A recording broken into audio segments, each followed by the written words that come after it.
ผิดอะไรกันลูกหืมอดข้าวกันแล้วฟูไปกัดใกล้นะลูกมาต้องมาอ้อนเลยสู้เขาเนี่ยทำยังไงเนี่ยฮะทำยังไง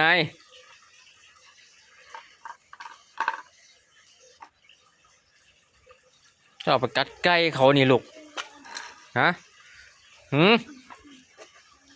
มานี่ขึ้นบน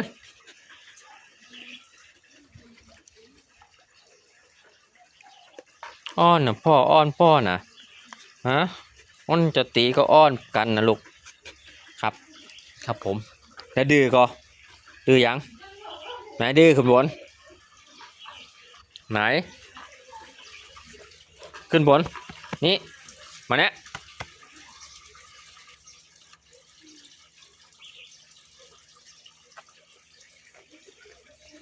ไก่ใครก็ไม่รู้